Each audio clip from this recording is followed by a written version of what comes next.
वाला साहब, मैं ये जानना चाहूँगा कि हमारे देश में पंचायत से लेके विधानसभा, लोकसभा और राज्यसभा सभी जगह अपराधी प्रवृत्ति वालों की भरमार है। इस बीमारी से देश को कैसे निजात दिलाई जा सकती है? सिराज साहब, आपने जो सवाल किया है, मेरी नज़र में यह है कि आपराधिक लोग अगर यहाँ जाते हैं तो उसका कारण तलाशना होता है। इसका इलाज कब मिलेगा? जो पहले तो यह है कि जाने का कारण क्या है, तो उसके बाद समझ में आएगा कि उनको दूर कैसे किया। उसका सबसे बड़ा कारण है बहुत बड़े पैमाने पर बहुत ज़्यादा टैक्स वसूल करना और उस टैक्स को इन लोगों के लिए इस्तेमाल करना, ये उसका मेन कारण है। दूसरा बड़ा कारण ये है कि जब ये नेता हो, इनके माइंड में ये होता है कि हम आपराधिक हैं, अगर राजनीति में चले गए और इत्तेफाक से हमने चुनाव लड़ लिया और जीत गए, तो कम से कम हम इन अपराधों से दूर हो जाएंगे। जो कानूनी चाराजोई है वो उस पर हम ठीक है, वो बनी तो रहेगी, यानी डायरी तो उनकी रहेगी, अदालत में मुकदमे तो रहेंगे, लेकिन जितनी शिद्दत के साथ उन पर ये होने वाला है, प्रहार होने वाला है, उससे बच जाए। ये दो बड़े कारण हैं। तो इसलिए उन्हें आसान लगता है कि भी अगर सुख सुविधा भोगना है, बिजनेस करना है या नौकरी करना है, पसीने बहाने हैं, बहुत सारे मेहनत करने हैं और बड़ी उतनी दौलत हम नहीं जमा कर पाएंगे, उससे कई गुना हम यहाँ से दौलत जमा कर पाएंगे, सारी सुख सुविधा हम हासिल कर पाएंगे, लग्जरी लाइफ जी पाएंगे।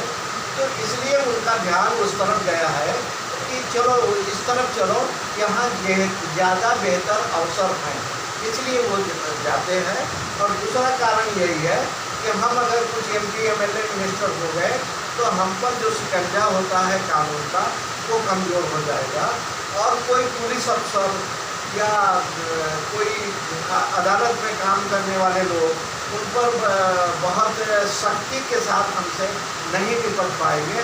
हमारा दबदबा उन पर रहेगा, उसका असर रहेगा कि ये बाहुबली है, खलाबली है, लट्ठबाज है और वगैरह वगैरह, ये माफिया है। तो जज भी जो है वो इंसान है, जब तक अदालत की कुर्सी पर बैठा हुआ है तब तक वो जज है।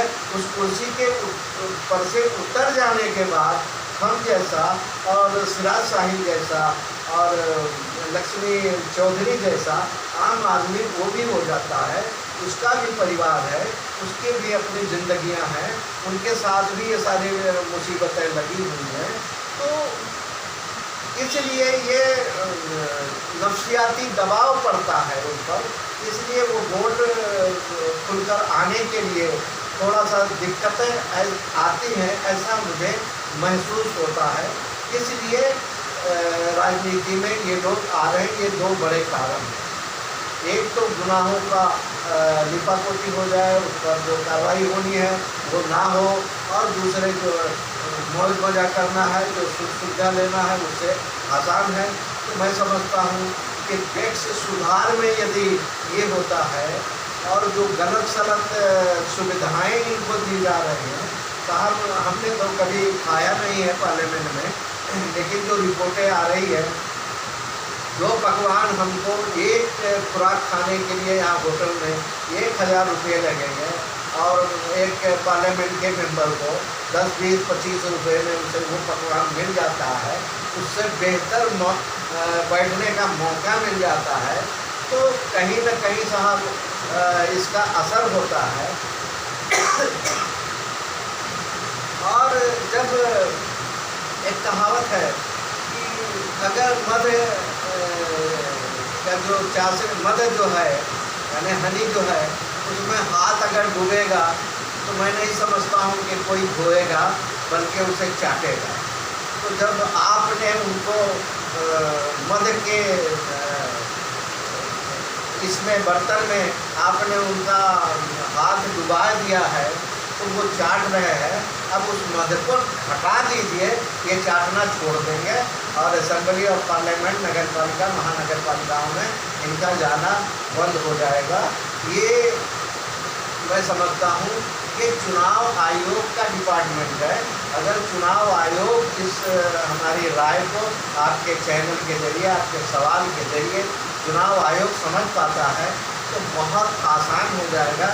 कोई बड़ा मसला नहीं है, ये रोक सकता है, उसके अधिकार में आता है कि वो नहीं, ऐसे लोग नहीं जाना।